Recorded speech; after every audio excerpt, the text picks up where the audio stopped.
The bass thrummed through my chest like a second heartbeat, vibrating the soles of my worn sneakers against the sticky bar floor. I'd been on my feet for 7 hours straight, and the ache had spread from my heels to my lower back, settling there like an old friend I'd learned to ignore. The dim, amber lighting of the velvet room cast everything in shades of gold and shadow. Expensive enough to feel exclusive, dark enough to hide secrets. I wiped down the mahogany counter for what felt like the 100th time tonight. The sharp scent of lemon cleaner mixing with top-shelf whiskey and designer perfume. Another vodka tonic, a businessman slurred at me, his third tie of the evening, metaphorically speaking. They all blurred together after a while, these men in their tailored suits and loosened collars, trying to impress women who cost more per hour than I made in a week. I nodded, reaching for the bottle, when Marcus caught my eye from the other end of the bar. Marcus was harmless, a regular who came in every Thursday, always ordering the same craft beer, always leaving a decent tip. He had kind eyes, the sort that crinkled at the corners when he smiled, and a self-deprecating humor that made the endless shift feel slightly less suffocating. Tonight he was attempting to fold a cocktail napkin into some sort of origami crane, failing spectacularly. "I think you just made an accordion," I called over, unable to suppress a grin. "It's abstract art," he protested, holding up the mangled paper with mock pride. "You wouldn't understand my vision," I laughed. Actually laughed, the sound surprising even myself. It had been weeks since anything felt genuinely funny, since the weight of overdue rent and my mother's medical bills hadn't pressed down on my chest like a physical thing. For just a moment, the knot between my shoulder blades loosened. "That's the worst swan I've ever seen," I teased, measuring vodka into a glass. "Swan? This is clearly a dragon." The laugh bubbled up again, lighter this time, and I shook my head as I added tonic and lime. The simple exchange felt like oxygen after holding my breath underwater. Marcus wasn't trying to impress me or get something from me. He was just there. Uncomplicated. Safe. I slid the businessman his drink and returned to Marcus, leaning against the bar with my elbows on the wood. A dragon with wings that looked like... The temperature in the room dropped. I felt it before I understood it. A shift in the air. A sudden thickness that made my next breath catch in my throat. The conversations around us didn't stop exactly, but they muted, as if someone had turned down the volume on the entire world. My skin prickled with awareness. Every nerve suddenly alert to a presence I couldn't yet see. The crowd near the entrance parted, not obviously. Not like they were shoved aside, but they moved nonetheless, a subtle rearrangement of bodies that created a clear path through the Friday night crush. My fingers tightened on the edge of the bar, though I didn't know why. Some instinct, perhaps, some animal part of my brain recognizing a predator before my conscious mind caught up. Then I saw him. He moved through the velvet room like he owned it, which, I would later learn, he did. Everything about him commanded attention without demanding it. The charcoal suit that probably cost more than my entire year's salary, cut so precisely it seemed painted onto his frame. Dark hair styled with deliberate casualness, the kind of perfection that required effort to look effortless. But it was his face that made my breath stall. Sharp cheekbones, a jaw that could have been carved from marble, and eyes so dark they appeared black in the bar's amber glow. He was young, maybe 30 at most, but he carried himself with the authority of someone much older, someone dangerous. 2 men flanked him, thick-necked and alert, their eyes constantly scanning the room. They wore suits too, but theirs were clearly functional, designed to hide whatever they carried beneath. Security. The kind that didn't ask questions, just acted. The stranger's gaze swept across the bar with clinical precision, cataloging every face, every exit, every potential threat. This wasn't someone who enjoyed nightlife. This was someone conducting business, always calculating, always 3 steps ahead. And then his eyes found mine. The impact was physical. My stomach dropped, my pulse kicked into a gallop, and every instinct screamed at me to look away. But I couldn't. His gaze held mine with an intensity that felt like a hand around my throat. Not squeezing, just there. Present. Inescapable. He was beautiful in the way a blade was beautiful. Elegant, precise, and absolutely lethal. His attention shifted slightly, moving past me to Marcus, who was still holding his paper dragon, oblivious to the shift in atmosphere. The stranger's jaw tightened almost imperceptibly, a muscle jumping beneath that flawless skin. His eyes, God, those eyes, narrowed just a fraction. Then he was moving toward us. Each step was measured, purposeful. The crowd continued to part without seeming to notice they were doing it. His security followed at a respectful distance, close enough to intervene, far enough to give the illusion of privacy. The scent reached me before he did, bergamot and cedar, expensive and masculine, undercut with something darker, gunpowder maybe, or just danger itself if danger had a smell. My hands were suddenly trembling. I pressed them flat against the bar, trying to steady myself, trying to understand why every cell in my body was screaming at me to run. He stopped directly in front of me, barely 3 feet of mahogany separating us. Up close, he was even more devastating. A kind of beauty that felt almost cruel in its perfection. A small scar cut through his left eyebrow, the only imperfection, and somehow it made him more attractive, more real, more terrifying. "Why are you smiling at him?" His voice was quiet, dangerously quiet, the kind of quiet that made you lean in to hear, that demanded attention without raising in volume. It rolled over me like smoke, cultured and smooth, with just a hint of an accent I couldn't place. Italian, maybe, or simply the result of private schools and old money. But it was the words themselves that made my blood run cold. Not, "Can I get a drink?" Not, "Are you busy?" Just straight to an accusation wrapped in a question, delivered with the casual certainty of someone who expected answers, someone who wasn't used to being denied anything. I blinked, my mind scrambling to catch up. What? His gaze hadn't left my face. He didn't blink, didn't look away, just studied me with an intensity that made my skin flush. "You were smiling at him," he repeated, each word precisely enunciated. He tilted his head slightly toward Marcus, though his eyes never wavered from mine. Why? The possessiveness in his tone was unmistakable, but that was insane. I'd never seen this man before in my life. I would have remembered, God knows I would have remembered, someone who looked like him, who moved like him, who made the air itself feel heavier with his presence. He's just a customer, I managed, hating how small my voice sounded. We were talking. I was being friendly. It's part of the job. Something flickered in those dark eyes. Not anger, exactly. Something more complex, more dangerous. "Friendly," he repeated as if tasting the word, as if he found it lacking. One of his guards shifted slightly, and I caught the unmistakable bulge of a shoulder holster beneath his jacket. My mouth went dry. This wasn't just some jealous boyfriend or territorial regular. This was something else entirely, something that made the hair on the back of my neck stand up. "Look, I don't know what you think," I started, trying to inject some strength into my voice, trying to pretend I wasn't terrified. "You don't know me," he interrupted, his tone still soft, still devastatingly calm. "But I know you, Arya." My name in his mouth felt like an invasion, like he'd reached inside my chest and wrapped his hand around my heart. Because I hadn't told him my name, hadn't said a word about who I was. He'd known before he walked over here. He'd known before he even entered the bar. The room tilted slightly. I gripped the bar harder, my knuckles going white. "How do you work here 5 nights a week," he continued, as if I hadn't spoken. "Tuesday through Saturday, 6 p.m. to 2 a.m. You live in a 1-bedroom apartment in Riverside, 3rd floor, corner unit. Your mother is in Mercy General, room 4-12. Stage 3. The treatments aren't working as well as they'd hoped."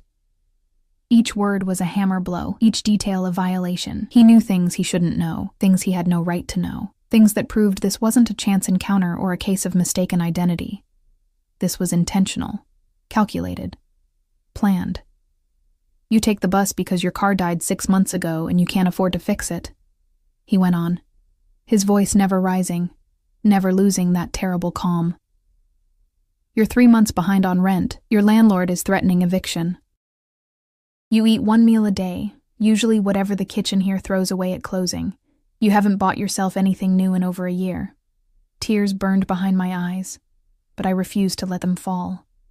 Refused to give him the satisfaction of seeing how completely he'd stripped me bare with nothing but words. "Why?" I whispered. "Why do you know these things?" For the first time, something like emotion crossed his face. Not quite a smile. Not quite satisfaction. Something hungrier. "Because you're mine to know," he said simply. The certainty in those words made my stomach drop. Not a question. Not a request. A statement of fact, delivered as if he were commenting on the weather. "I don't even know you," I breathed. "Dante Caruso." He said it like I should recognize it, like the name itself should mean something. It didn't, or it shouldn't have. But somewhere in the back of my mind, a warning bell was ringing. I'd heard that name before, whispered in the shadows of the bar, mentioned in news reports I'd half listened to while getting ready for work. Caruso. The name connected to rumors of organized crime, of territory wars, of people who disappeared when they crossed the wrong lines. My legs felt weak. "I need you to leave." "No," he said calmly. "You need me to stay. You just don't know it yet." Marcus, bless him, had finally noticed something was wrong. He'd set down his paper dragon and was looking between us with growing concern. "Arya? Everything okay?" Dante's head turned, slowly, deliberately, to face Marcus. He didn't say a word. He didn't have to. Whatever Marcus saw in his face made the color drain from his cheeks. He stood up so quickly his bar stool scraped against the floor, threw a 20 on the bar, and walked away without another word. Just like that. A regular customer, someone I'd laughed with moments ago, erased from the interaction by nothing more than a look. The power in that terrified me. Dante turned back to me, and now there was something almost like satisfaction in his expression. "Better. You can't just—" My voice cracked. I swallowed hard, tried again. "You can't just come in here and I can do anything I want," he interrupted. And the scary thing was, he wasn't bragging. He was stating a fact. "But what I want right now is very simple. I want you to stop smiling at other men. I want you to finish your shift, and I want you to come with me when you're done."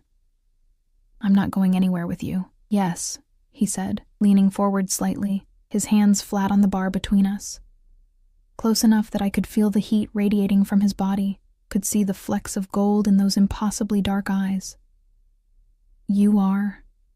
Because your mother's treatment isn't covered by insurance anymore. Because your landlord called your employer today to verify your employment.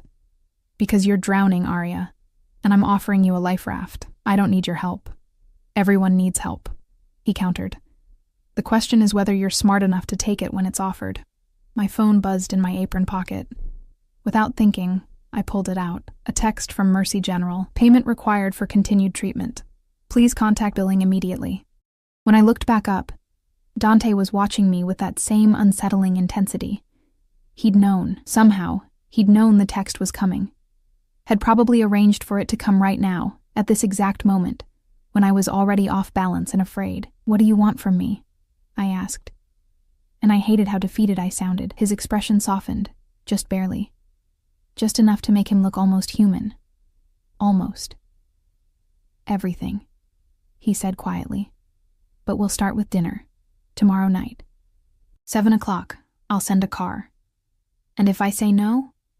He straightened, buttoning his suit jacket with practiced ease. "You won't." Then he was moving away, his security falling into step around him. The crowd seemed to exhale collectively as he passed through it, heading toward a private booth in the back where men in expensive suits waited.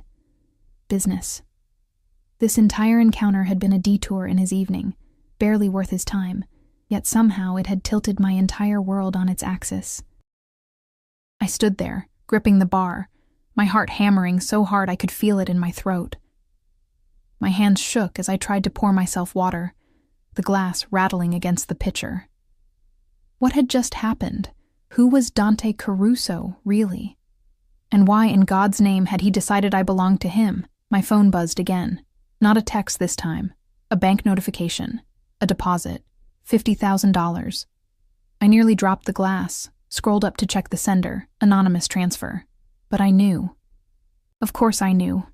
The message that followed was simple. For your mother. No strings attached. But I'll still see you tomorrow at 7. No strings attached.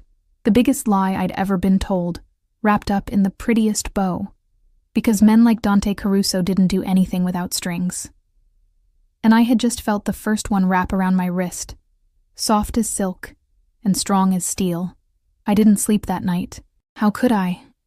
Every time I closed my eyes, I saw him, Dante Caruso, with his predator's gaze and that voice like smoke and whiskey, telling me I belonged to him as if it were the most natural thing in the world. The $50,000 sat in my account like a bomb waiting to detonate, and I'd stared at my phone screen until the numbers blurred, trying to convince myself to send it back. But I didn't. Because at 6:30 that morning, my mother's nurse called to tell me they'd scheduled her for the new treatment protocol, the one her doctor had recommended months ago. The one insurance had denied, the one that might actually work. Someone took care of the payment, Nurse Sharon said, her voice warm with relief. An anonymous donor. Your mother's going to get the help she needs, sweetheart. I'd sat on the edge of my bed in my threadbare pajamas, surrounded by the peeling wallpaper and water-stained ceiling of my corner apartment, and cried. Not pretty tears, ugly, gasping sobs that came from somewhere deep in my chest, where I'd been holding back the fear for so long it had calcified into something hard and permanent. He'd bought me. That's what the money meant. Dante Caruso had looked at my life, identified the exact pressure point that would make me crumble, and pressed down with surgical precision. And the worst part? It had worked. By the time 7 o'clock rolled around the next evening, I'd convinced myself a dozen times to stand him up. I'd typed out messages I never sent. I can't do this. Leave me alone. I'll pay you back. Each one deleted before I could hit send, because we both knew I couldn't pay him back, not in this lifetime. Not in 10 lifetimes. I stood in front of my closet, if you could call the small alcove with a tension rod a closet, and stared at my meager options. Everything I owned was cheap, worn, bought from discount stores or thrift shops. Nothing appropriate for wherever Dante Caruso planned to take me. Nothing that wouldn't immediately broadcast exactly how far beneath him I was on the social ladder. Finally, I settled on a simple black dress I'd bought for my mother's church fundraiser 2 years ago. It was plain, modest, the fabric slightly pilled at the seams, but it was the best I had. I paired it with my only heels, black pumps with a scuff on the left toe I'd tried to cover with a Sharpie, and stared at my reflection in the bathroom mirror. I looked terrified. My green eyes were too wide, my face too pale beneath the minimal makeup I'd applied with shaking hands. I'd left my dark hair down, hoping it would hide how much my hands trembled when I tried to style it. The girl staring back at me looked exactly like what she was. A woman in over her head, about to walk willingly into a trap she didn't understand. The knock on my door came at precisely 7 o'clock. My heart lurched into my throat. I'd expected a text, maybe a honk from the street below. Not this. Not someone at my door, in my space, in the last place that felt like mine. I opened it slowly, keeping the chain lock engaged. The man on the other side wasn't Dante. He was one of the security guards from the bar, the taller one, with salt and pepper hair and a face that had seen things I probably didn't want to imagine. He stood with military posture, his hands clasped in front of him, patient and professional. "Miss Arya," he said, his voice surprisingly gentle. "Mr. Caruso sent me to escort you. I'm Marco. I can meet him wherever, Mr. Caruso doesn't allow his guest to navigate the city alone after dark," Marco interrupted smoothly, as if he'd given this speech before. "For your safety, please, take your time. I'll wait." His guests. The phrasing made my stomach twist. How many women had Marco escorted to Dante? How many had stood where I was standing, feeling this same mixture of dread and inevitability? I grabbed my purse, a Target clearance fine from 3 years ago, and stepped into the hallway, locking the door behind me with fingers that wouldn't quite steady. Marco moved ahead of me down the stairs, checking each landing before allowing me to continue. It should have felt ridiculous, this level of security for someone like me in my rundown building. Instead, it felt ominous. The car waiting at the curb made my breath catch. It was a black Mercedes S-Class, sleek and gleaming under the streetlights, tinted windows reflecting the shabby neighborhood back at itself like a dark mirror. Marco opened the rear door, and I hesitated for just a moment. One last chance to run, to choose differently, before the memory of my mother's medical bills pushed me forward. The interior smelled like leather and money. Soft ambient lighting illuminated cream-colored seats that looked like they'd never been sat on. A privacy screen separated me from the driver, and I was grateful for it. I didn't want to see another face, another person who worked for Dante and knew exactly what I was walking into. We drove through the city in silence. I watched my neighborhood disappear outside the window, the bodega where I bought discount groceries, the laundromat where I spent Sunday mornings, the bus stop where I waited in rain and snow, all of it falling away as we moved into areas I'd only ever seen in magazines. Tree-lined streets, historic brownstones, restaurants with valet parking and waiting lists measured in months. We stopped in front of a building that didn't advertise itself. No sign, no crowd, just a discreet entrance with a doorman who opened my car door before Marco could. "Miss," the doorman said, offering his gloved hand. I took it, stepping out onto a sidewalk that probably cost more per square foot than my entire apartment. The building facade was understated elegance.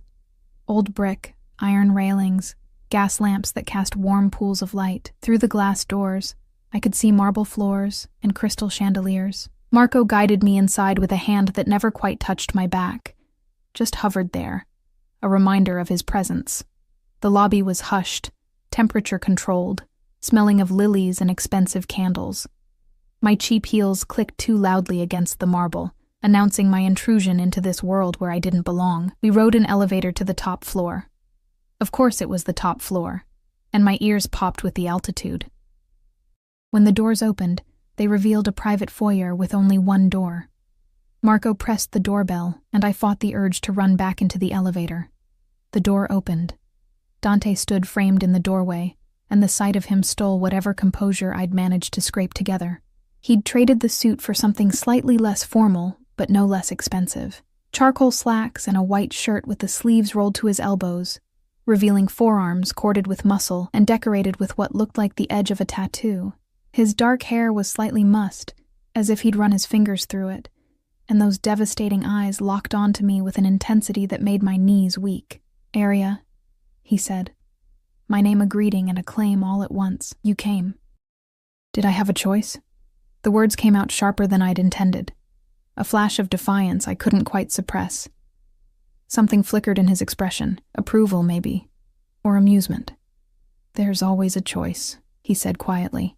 "You're here because you chose to be. Remember that." He stepped aside, and I moved past him into the apartment, hyper-aware of how close we were in the doorway, how the bergamot and cedar scent of him surrounded me. Marco didn't follow.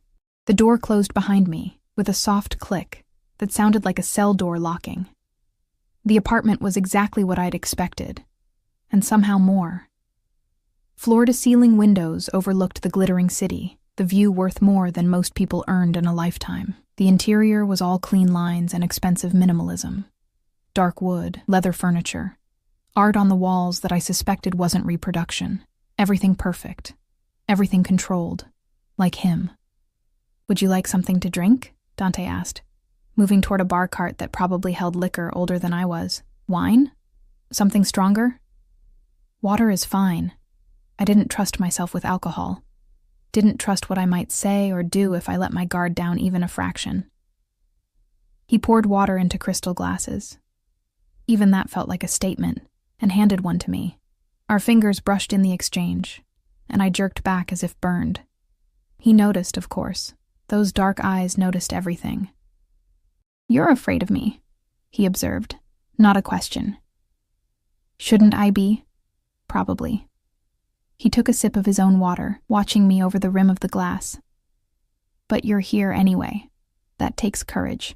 That takes desperation," I corrected, my voice steadier than I felt. "There's a difference." "Is there?" He moved toward the windows, and I found myself following, drawn into his orbit like a moon around a planet. Most courageous acts are born from desperation. The soldier who runs into fire to save his comrade. The mother who lifts a car off her child. You, accepting help from a stranger because someone you love needs you to be brave. "You're not helping me," I said, joining him at the window but keeping careful distance between us. "You're buying me. Let's not pretend this is altruism." His reflection in the glass smiled. Actually smiled. and it transformed his face from beautiful to breathtaking. "I like that you're not stupid," he said. "Most people in your position would play grateful. They'd simper and thank me and pretend they don't understand exactly what this is. And what is this, exactly?" He turned to face me fully, and suddenly the distance I'd maintained felt inadequate. He wasn't touching me, but I felt trapped anyway, pinned by the weight of his attention. "This is me giving you what you need in return. You give me what I want, which is you. Simple, direct, devastating. Your time, your company. Your attention when I require it.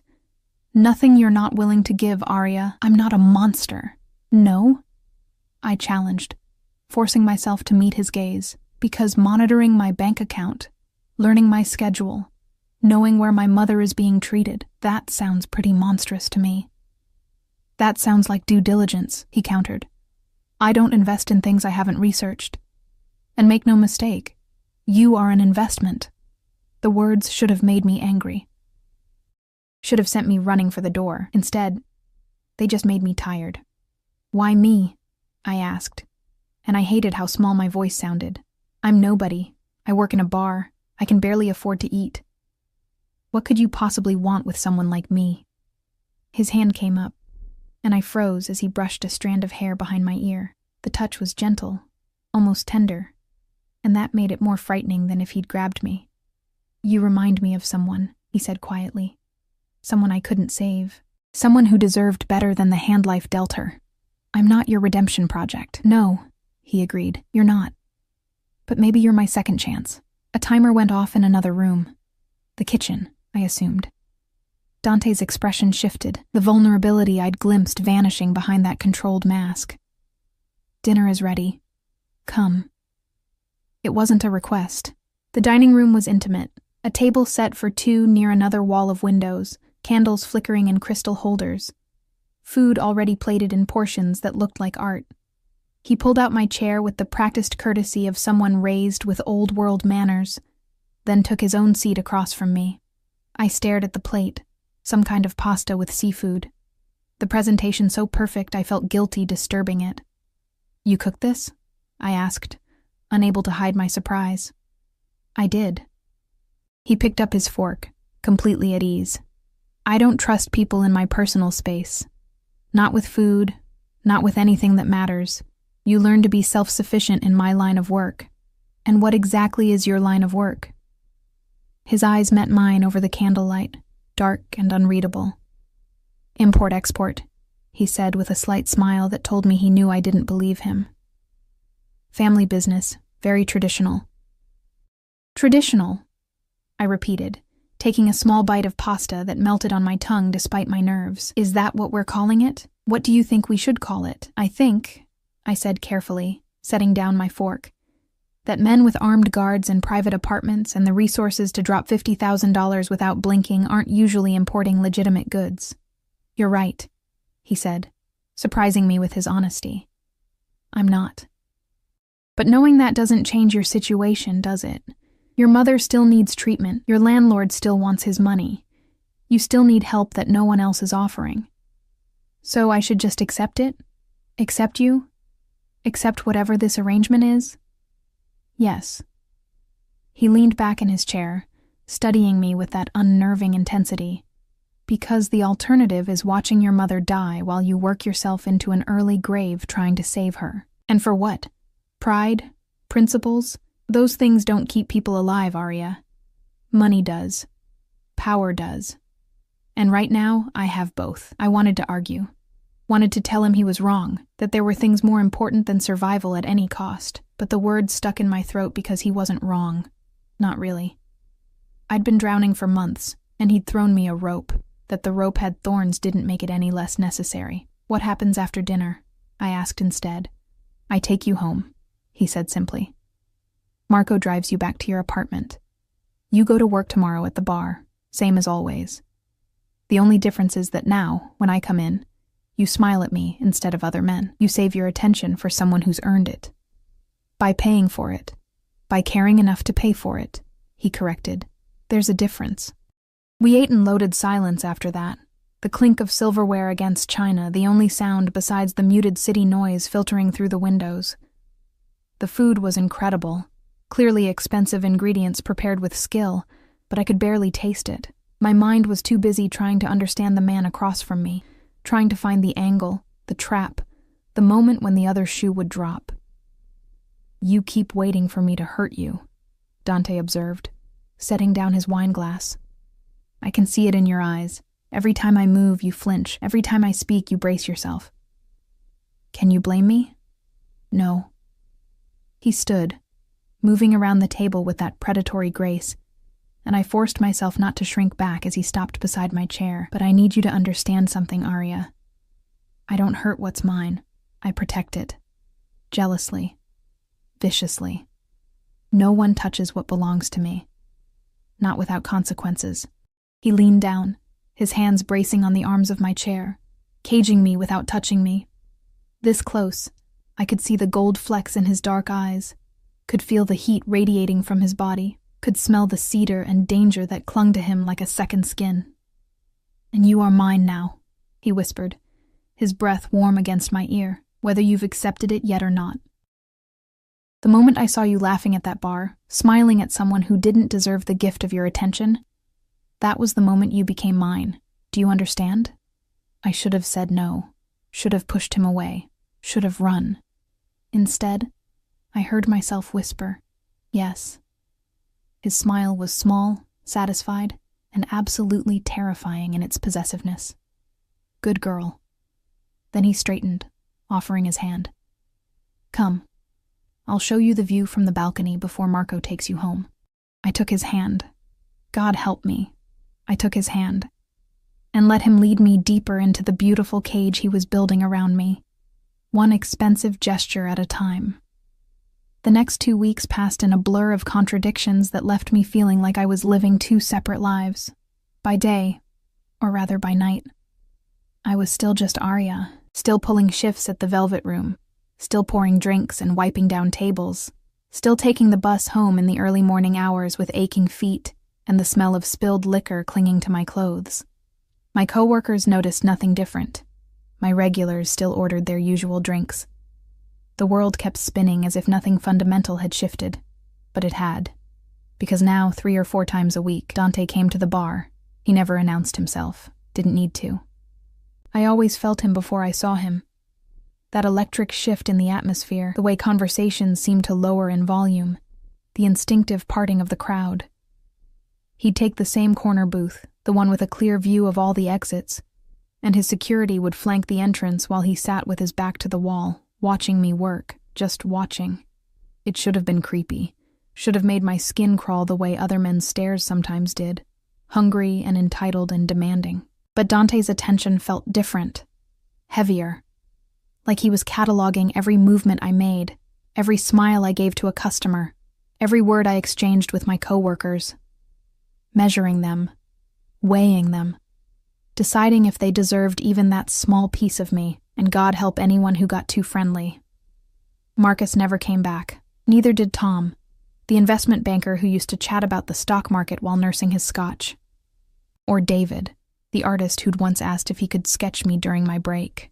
They all just disappeared from my life, replaced by customers who kept their eyes down, and their interactions brief whenever Dante was in the building.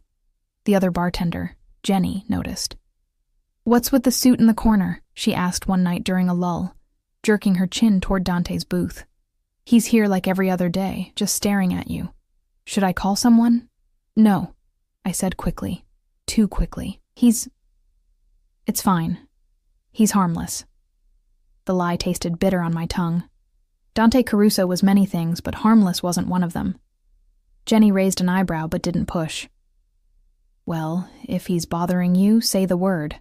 Tony's got a bat under the register."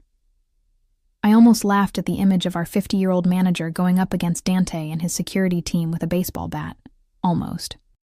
Instead, I just nodded and went back to mixing drinks, hyper-aware of those dark eyes tracking my every move from across the room. The pattern was always the same. Dante would arrive, claim his booth, and sit in silence for an hour or 2. He never ordered more than a single glass of whiskey that he barely touched, never spoke to anyone except his security, who would occasionally lean in to whisper reports that made his jaw tighten or his eyes narrow. Business, I assumed. The kind that happened in shadows and ended with people disappearing. Then, at some point during my shift, his phone would light up. He'd glance at it, stand, and leave without a word, without looking back, as if I was just another piece of furniture he was keeping an eye on. It drove me crazy, because on the nights he didn't come to the bar, Marco would appear at my apartment at precisely 8 o'clock with an invitation I couldn't refuse. "Mr. Caruso requests your company for dinner." Those evenings were different, intimate, dangerous in ways that had nothing to do with guns or security teams. Dante would cook. Always something elaborate, always perfectly executed. We'd eat at that same table overlooking the city, candles flickering between us, and he'd ask me questions. Not the shallow getting-to-know-you questions of a first date, but deeper things. What did I dream about? What made me laugh? What was my earliest memory? What would I do if money wasn't an object? And somehow, impossibly, I'd answer him. Maybe it was the wine. He always poured expensive bottles I'd never tasted before, rich and smooth and dangerously easy to drink. Maybe it was the isolation of that apartment high above the city, where the real world felt very far away. Or maybe it was just the intensity of his attention, the way he listened like every word I said mattered, like he was memorizing me the same way he'd memorized my schedule, and my debts and my fears. He told me things too, small things, carefully chosen. He'd grown up in Italy, moved to the States when he was 12 after his father died. He had a younger sister he hadn't spoken to in 5 years. He hated seafood but cooked it anyway because the challenge interested him. He'd learned to shoot when he was 8 years old. That last one made me go quiet, my wine glass frozen halfway to my lips. "Does that scare you?" he'd asked, watching me with those unreadable dark eyes across the candlelight. "Yes," I'd admitted, because lying to Dante felt pointless. He always seemed to know the truth anyway. "Good," he'd said. "Fear keeps you careful. Careful keeps you alive." But despite the fear, or maybe because of it, I found myself looking forward to those dinners. Found myself checking the time at work, wondering if Marco would be waiting when I got home. Found myself disappointed on the nights my apartment stayed silent. That scared me more than anything Dante had told me about himself. It was a Thursday night, 2.5 weeks since our first dinner, when everything changed again. The bar was packed, some corporate event letting out early and flooding the velvet room with suits and expense accounts. I was 3 deep at the bar, barely keeping up with drink orders, when I felt it, that familiar shift in the air that meant Dante had arrived. I glanced up, catching sight of him moving through the crowd toward his usual booth, but tonight was different. Tonight, he wasn't alone.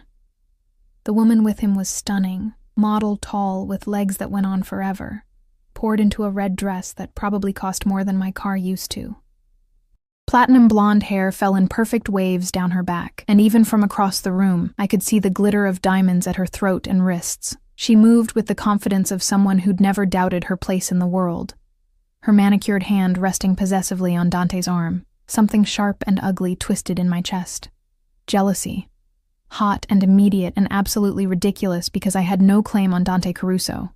No right to feel anything about who he brought to bars or what he did with his time when I wasn't around. He'd bought my compliance with his money, not my affection, not my heart. But watching her lean in to whisper something in his ear, watching him nod and guide her into the booth with his hand on the small of her back, it felt like swallowing glass. "Aria, I need 3 martinis and a whiskey sour," Jenny called, snapping me back to reality. I forced myself to focus on the drinks, on the mechanics of measuring and pouring and shaking. Don't look at his booth. Don't wonder who she is. Don't care. But I did look. Couldn't help it.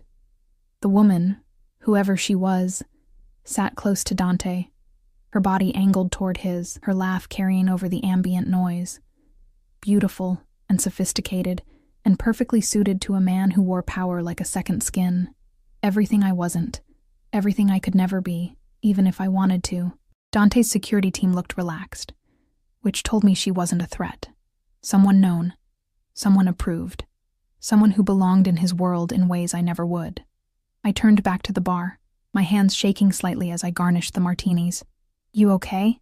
Jenny asked, touching my shoulder. You look like you've seen a ghost. Fine, I managed, just tired.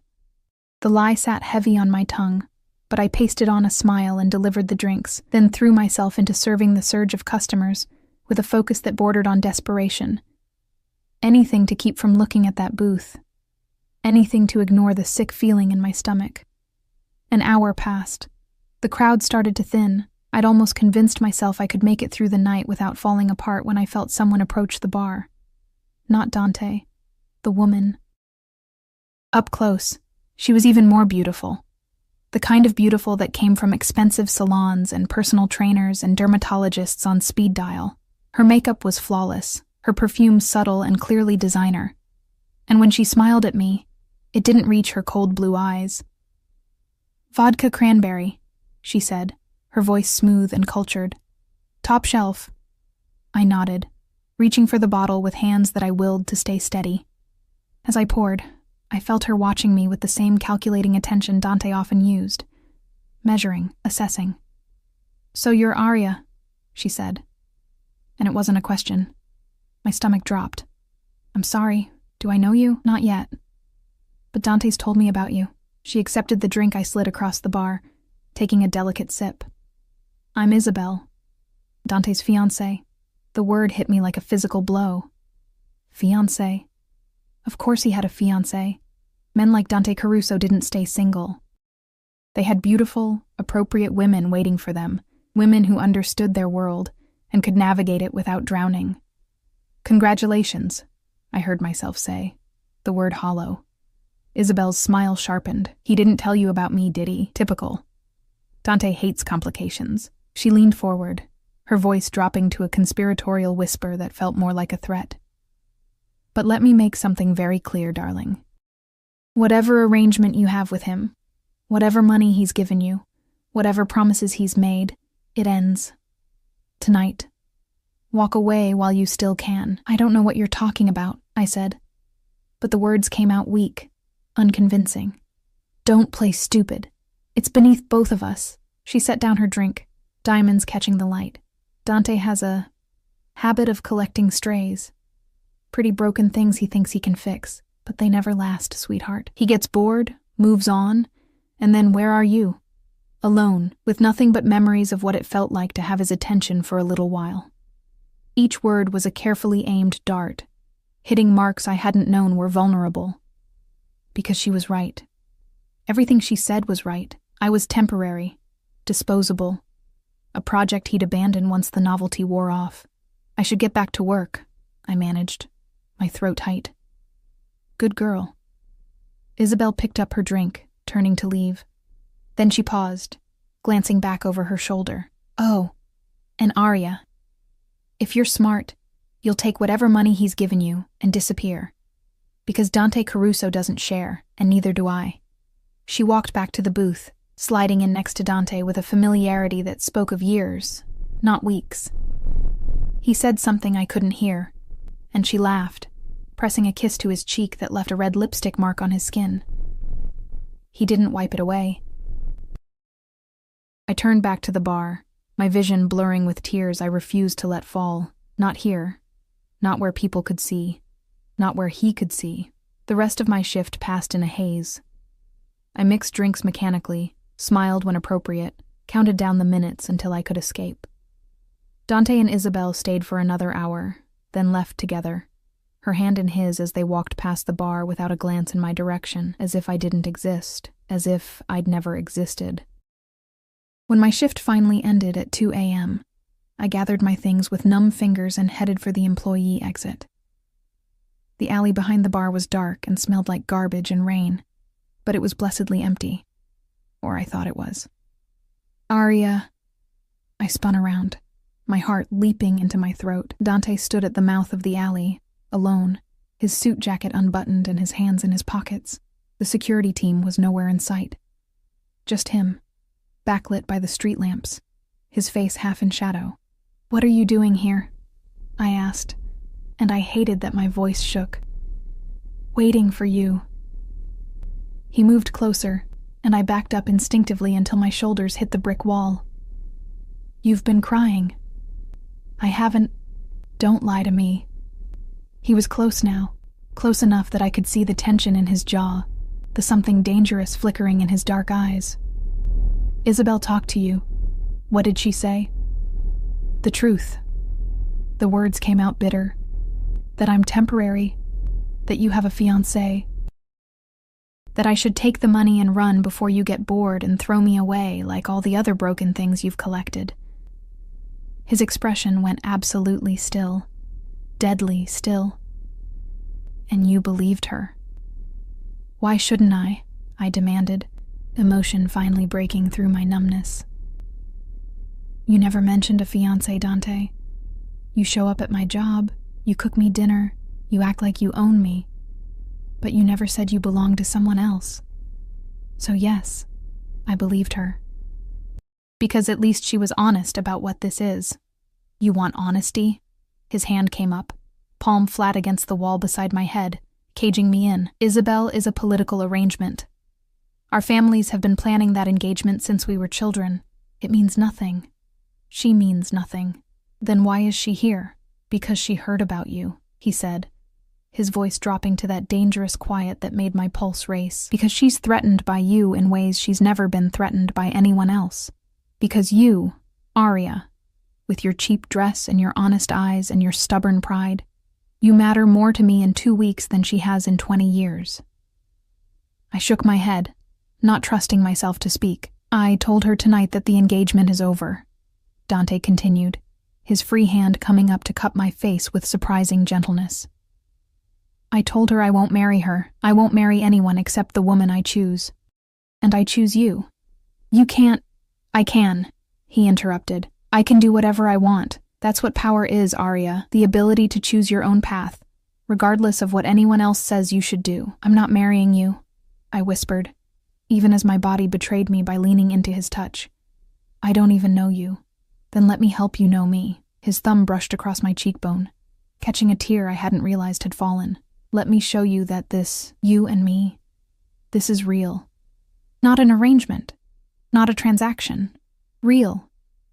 Nothing about this is real, I said. But the words lacked conviction. His smile was small, almost sad.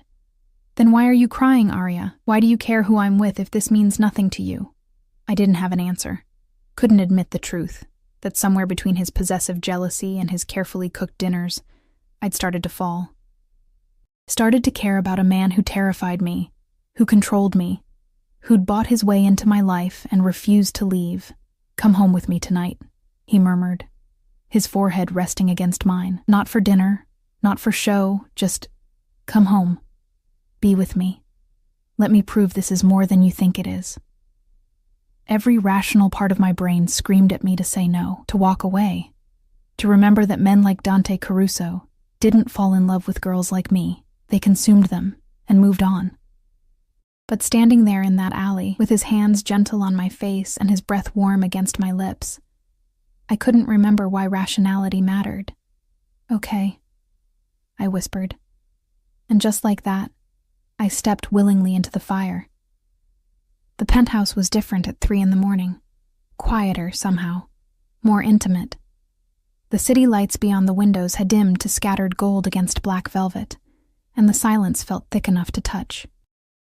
Dante moved through the space with familiar ease, shrugging out of his suit jacket and draping it over a chair, loosening his tie with one hand while the other held mine, gently, as if I might bolt at any moment. Maybe I should have.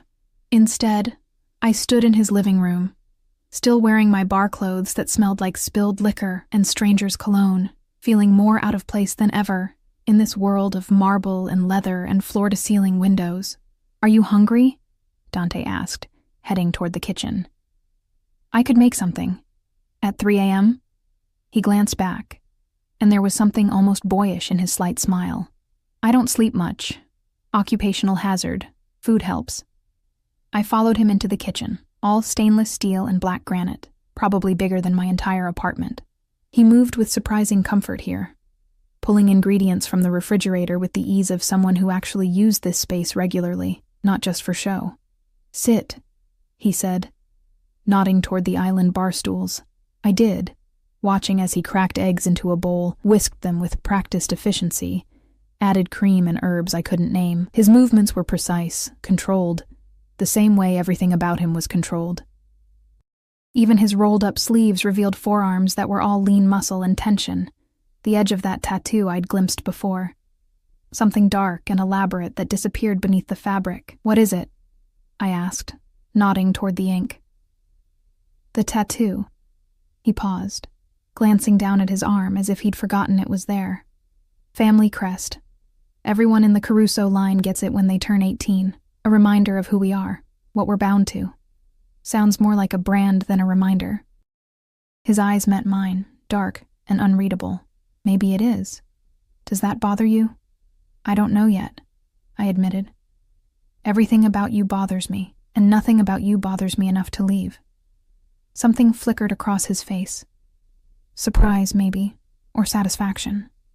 He returned to the eggs, pouring them into a heated pan where butter sizzled and popped. "You're more honest than most people I know. It's refreshing. Dangerous, but refreshing." "Dangerous how?" "Honesty invites honesty, and there are things about my life you're better off not knowing." He plated the omelet with the same precision he did everything else, adding toast and fruit with an artist's attention to presentation. Then he slid it in front of me along with silverware that probably cost more than my monthly rent. "Eat." "You barely touched dinner earlier." I hadn't realized he'd noticed, but of course he had. Dante noticed everything. The omelet was perfect, fluffy and rich and flavored with herbs that tasted expensive. I ate slowly, hyper-aware of him watching me, of the intimacy of this moment. Just the two of us in his kitchen in the dead of night, sharing food and silence, and something that felt dangerously close to domesticity. "Tell me about Isabel," I said finally, setting down my fork. "The real story, not the version you gave me in the alley." Dante leaned against the counter, arms crossed over his chest. In the kitchen's softer lighting, with his tie gone and his shirt wrinkled, he looked younger, more human. "Our families arranged it when we were children. Her father controls the ports in New York. My family controls distribution. A marriage would unite territories, eliminate competition, make both families stronger. But you don't love her. I don't even like her," he said bluntly. "Isabel is ambitious, calculating, and cruel when it suits her. She wants the Caruso name and the power that comes with it. She doesn't want me. Not really." "And your family? They're okay with you breaking the engagement?" His laugh was short, humorless. "My family doesn't get a vote, not anymore. When my father died, I inherited everything. The business, the responsibility, the burden of all the choices he made before I was old enough to understand them. I've spent the last 8 years cleaning up his mistakes, rebuilding what he nearly destroyed. I've earned the right to make my own decisions. Even if those decisions start a war, even then." He moved closer, bracing his hands on either side of me on the counter, caging me in without quite touching. "But it won't come to that. Isabel's father is a businessman first. He'll be angry, but he'll adjust, find another alliance, another marriage to cement his power. That's how this world works. Sounds lonely. It is." His voice dropped, intimate and raw. "Until it isn't. Until you find someone who looks at you and doesn't see the power or the money or the name. Someone who sees just you." My breath caught. "I barely know you, Dante. How can I see you when you won't let me?" "Then ask." His eyes searched mine, intense and almost desperate. "Ask me anything. I'll tell you the truth. All of it. No more games." It was an offering I hadn't expected. A vulnerability that felt more dangerous than any weapon. I swallowed hard, choosing my words carefully. "The night we met, at the bar, you said I was yours, that you'd decided it the moment you saw me. Why?"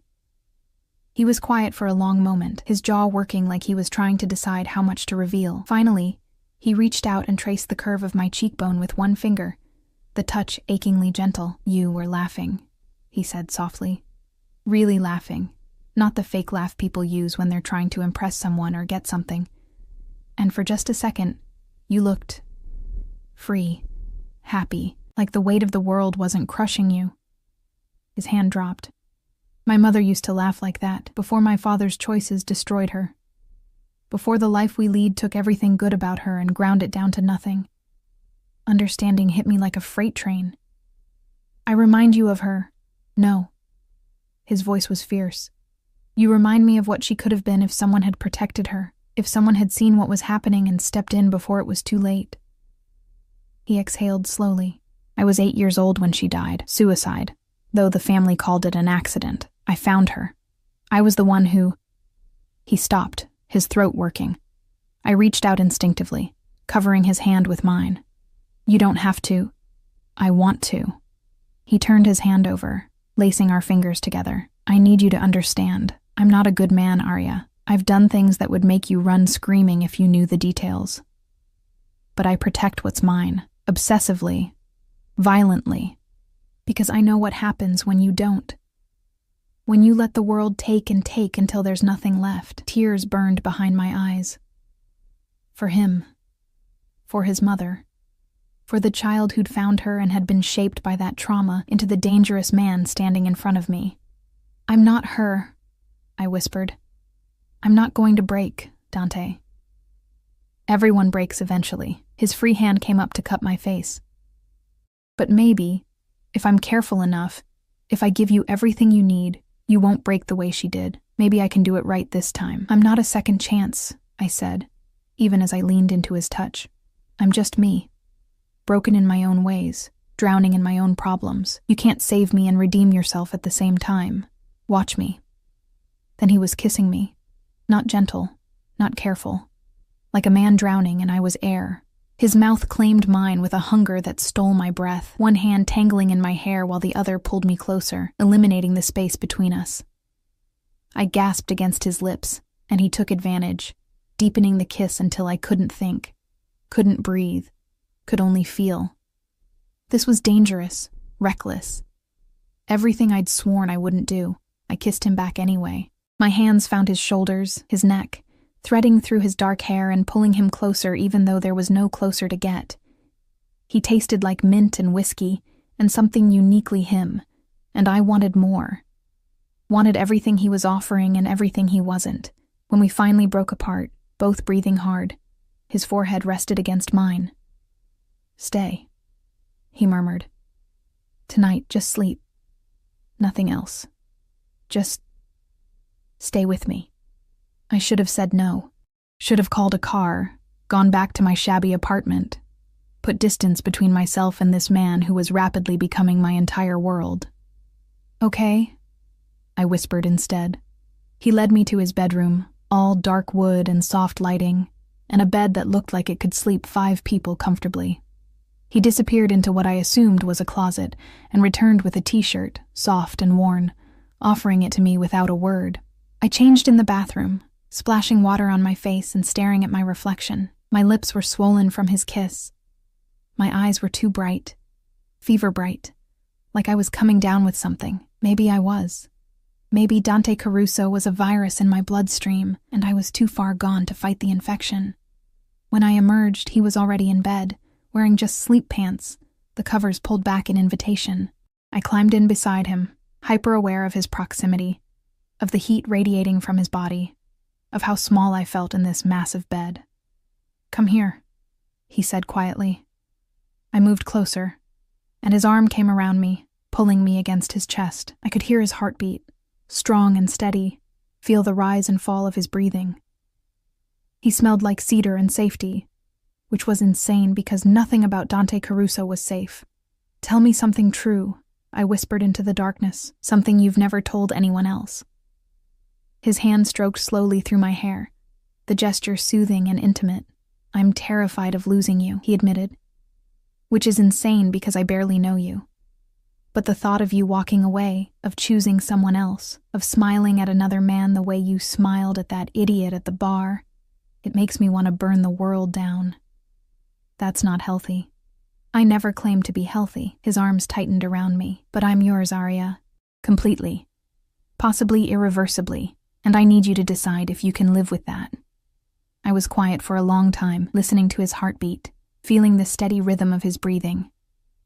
I don't know if I can, I finally said. But I don't know if I can walk away either. Then don't. His lips pressed against my hair. Stay? Figure it out as we go. Let me take care of you while you decide. That's not fair. You're bribing me with security and money and... Love, he interrupted quietly. I'm bribing you with love. Maybe it's twisted and possessive and not what you deserve. But it's real, Arya. More real than anything I've ever felt. My chest felt too tight. You can't love me.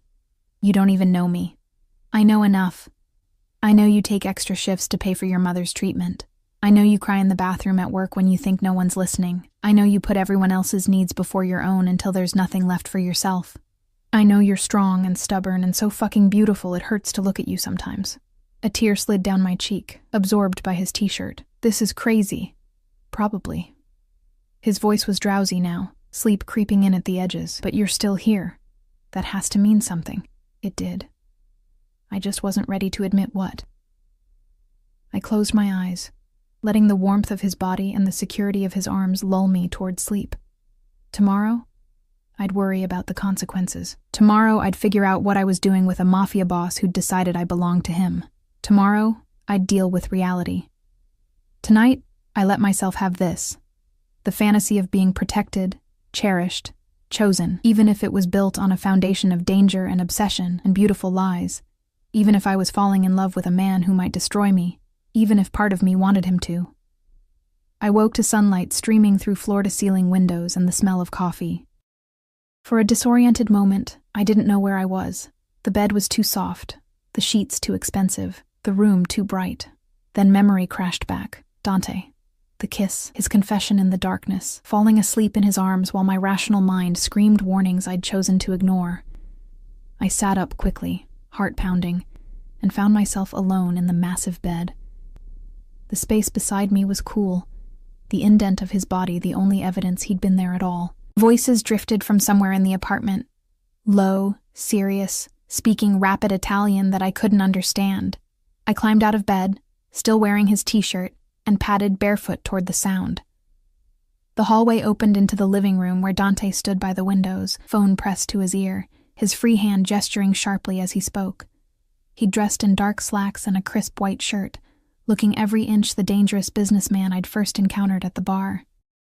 But when his eyes landed on me, everything about him softened. He said something quick into the phone, then ended the call, crossing the room in 3 long strides. You're awake. I was about to check on you. What time is it? Almost 11. His hand came up to brush a strand of hair from my face, the gesture so natural it made my chest ache. I let you sleep. You needed it. 11. I'd slept for 8 hours straight, the longest stretch in months. No nightmares about medical bills or eviction notices. No waking in a panic at every unfamiliar sound. Just rest. I made coffee, Dante said, guiding me toward the kitchen. And I had breakfast delivered. I wasn't sure what you liked, so I ordered everything. He wasn't exaggerating. The kitchen island was covered with food. Pastries, fruit, eggs, bacon, waffles, yogurt, enough to feed a small army. The casual excess of it should have bothered me. Instead, I found myself fighting back tears at the simple thoughtfulness of the gesture. This is too much, I managed. Nothing is too much for you. He poured coffee into an elegant mug, added cream without asking how I took it, because of course he already knew, and handed it to me. Eat. Then we need to talk. Those 4 words sent dread spiraling through my stomach. About what? About keeping you safe. His expression was serious now. The softness replaced by something harder, more dangerous. Isabel told her father about us last night. Antonio Rossini isn't happy about the broken engagement. I set down the coffee, my hands suddenly shaking. What does that mean? It means he might try to use you to get to me, to force my hand or punish me for the disrespect. Dante's jaw tightened. I won't let that happen, but it requires changes, precautions. What kind of precautions? He moved to the counter, retrieving a folder I hadn't noticed before. First, you're moving out of your apartment. Today. I've already had your belongings packed and moved to a secure location, a property I own in a better neighborhood. 2 bedrooms, if that makes you feel better. Your own space within mine. You packed my apartment without asking me? I sent people I trust, Everything you own is safe, inventoried, waiting for you. He opened the folder, spreading papers across the counter. Second, you're not going back to the Velvet Room. I've spoken with your manager. You're on indefinite paid leave. You can't just... I can, and I did. His voice was firm, brooking no argument. That bar is too public, too exposed. Anyone looking for leverage against me will start there. I won't risk it. Anger flared hot in my chest, cutting through the fear. So what am I supposed to do? Sit in some apartment you own, wearing clothes you bought, eating food you provide, like some kept woman? You're supposed to stay alive, he shot back, his control finally cracking. You're supposed to let me protect you from the consequences of choosing me. Because that's what this is, Arya. You stayed last night. You kissed me back. You chose this, chose us. And now I need to keep you safe from what that choice means. I didn't choose to be a prisoner. You're not a prisoner. He closed the distance between us, his hands framing my face with surprising gentleness, despite the intensity in his eyes. You can leave any time you want. Walk out that door. Go back to your old life. Forget this ever happened. I won't stop you.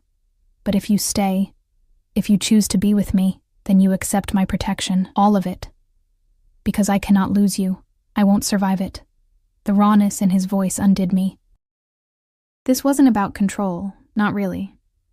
It was about a man who'd watched his mother die, who'd spent his whole life unable to save the people he loved, now desperate to protect the one person who'd made him feel something real. What about my mother? I asked quietly. Her treatments.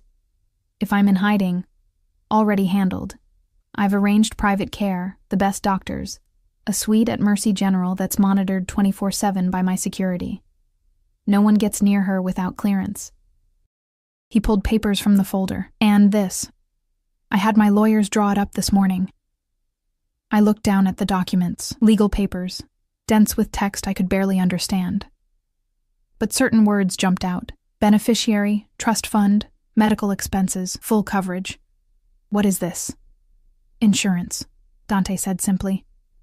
If something happens to me, your mother's care continues. The trust is in your name, untouchable by anyone else. Whether you stay with me or not, she's taken care of. For life. My vision blurred with tears. Why would you do this? Because I love you.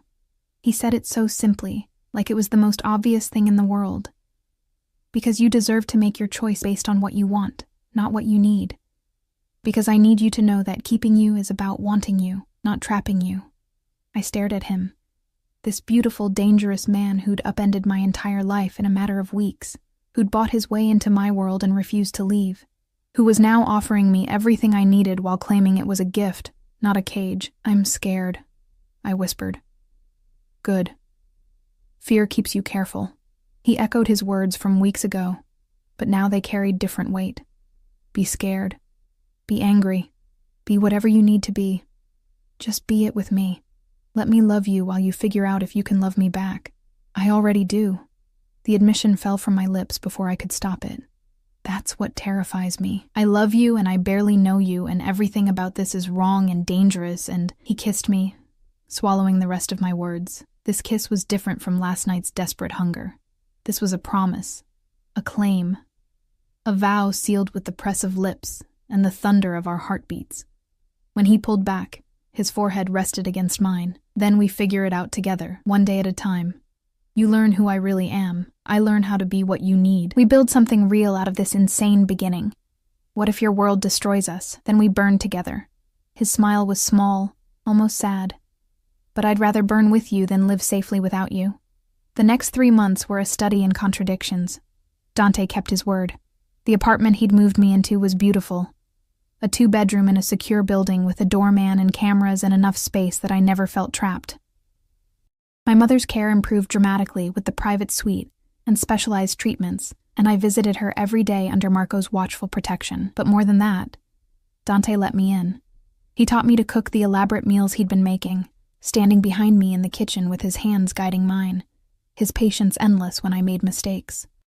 He showed me the legitimate parts of his business, the import company that actually did import things, the real estate holdings, the investments that had nothing to do with the darker parts of his world. And slowly, carefully, he showed me the dark parts too. Not the violence, He kept that carefully separate, handled through people I never met, in places I never saw. But he told me the truth about his family's history, about the choices his father had made that Dante was still paying for, about the territory wars and the political alliances and the constant balancing act of maintaining power while trying to build something better. "I'm not my father," he told me one night, as we sat on the balcony of his penthouse, the city glittering below us. "I don't deal in drugs. I don't traffic people. I've been trying for 8 years to clean up what he left behind, to turn this family into something that can survive in the light. Can it?" I asked. "Can you ever really leave this life?" "I don't know," he admitted, "but I'm trying. For you. For the future I want with you." We had fights. Terrible, explosive arguments about his possessiveness, about the guards that followed me everywhere, about the fact that he'd eliminated every male friend I'd ever had from my life without apology.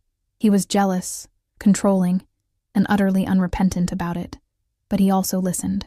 When I told him I needed space to breathe, he gave it. When I said the constant security made me feel like a prisoner, he scaled it back to 1 guard instead of 3. When I cried about missing the independence of my old life, he set up a bank account in my name and taught me how to invest, how to build my own security that didn't depend on him. "If you ever want to leave," he said, showing me the account statements, "you can. You'll never be trapped by money again." It was the most loving cage I'd ever experienced. Antonio Rossini made his move 3 months after I'd moved into Dante's world. A car bomb in the parking garage of one of Dante's properties, targeting a vehicle we'd been scheduled to use. We survived only because Dante's paranoia meant he never followed routines, never took the same car twice in a row. The retaliation was swift and brutal. I didn't see it, didn't want to know the details. But Dante came home that night with blood on his shirt and something cold in his eyes that made me understand exactly how dangerous he really was. "It's done," was all he said.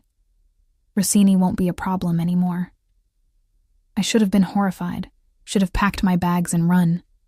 Instead, I held him while he showered, washing the evidence of violence down the drain, and understood that this was the price of loving Dante Caruso, the beautiful and the terrible, wrapped together so tightly they couldn't be separated. 6 months after that first night at the bar, Dante took me back to the Velvet Room, not to work, to celebrate. He'd bought the place, renovated it, transformed it into something that still had the same amber lighting and intimate atmosphere, but now felt safer, cleaner, better. Jenny still worked there, now as general manager with a salary that made her cry. Marcus had come back too, apologizing for running that first night, and we'd laughed about it over drinks while Dante watched with only mild jealousy. "I want you to have a choice," Dante said, standing with me at the bar where we'd first met. "You can work here if you want, manage it, or you can do something else entirely. Go to school, start a business, anything. I'll support whatever you choose." "What if I choose to just be with you?" I asked. "Is that allowed?" His smile was genuine, transforming his face from dangerous to devastating. "That's my first choice too, but you deserve more than just being someone's partner. You deserve your own dreams. Maybe my dream is building something with you," I said. "Something real. Something better than what came before." He pulled a small box from his pocket, and my breath caught. "Then build it with me. Officially. Permanently. Be my wife, Arya. Choose me every day for the rest of our lives." The ring was beautiful, a simple diamond that caught the light, elegant and understated and perfect. Nothing like the ostentatious jewelry Isabel had worn. This was chosen for me, for who I actually was, not who someone wanted me to be. "Yes," I whispered. And then louder. "Yes." He slid the ring onto my finger and kissed me there in the bar where this had all begun, where I'd been just a tired bartender and he'd been a dangerous stranger who'd decided I was his. The crowd around us cheered, Jenny and Marcus and all the people who'd watched our strange love story unfold, and for the first time in my life, I felt truly seen, truly chosen, truly home. We married quietly 6 months later in a small ceremony with just our closest people. My mother was there, healthy enough to walk me down the aisle in a wheelchair, crying happy tears. Dante's sister came too, reconciling with him after years of estrangement, telling me later that she'd never seen her brother so genuinely happy. The life we built wasn't easy. Dante's world remained dangerous, requiring constant vigilance and sacrifice. But he kept his promise. He protected what was his with fierce devotion. He loved me with an intensity that sometimes scared me and sometimes saved me.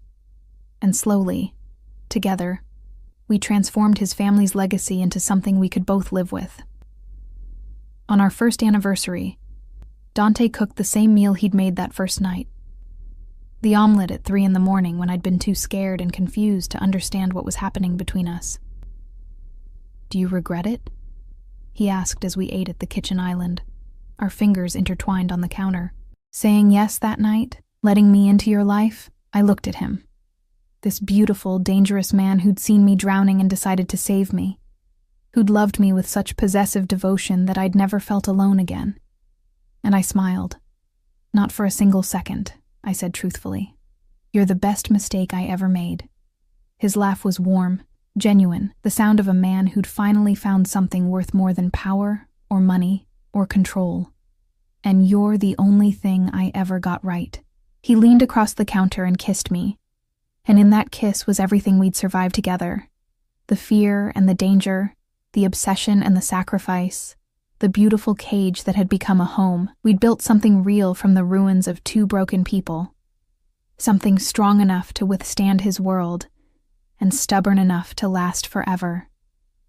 Because that's what love was, I'd learned. Not the easy fairy tale version. The complicated, messy, sometimes terrifying reality of choosing someone every day despite the danger, of being chosen in return with the kind of fierce devotion that refused to let go.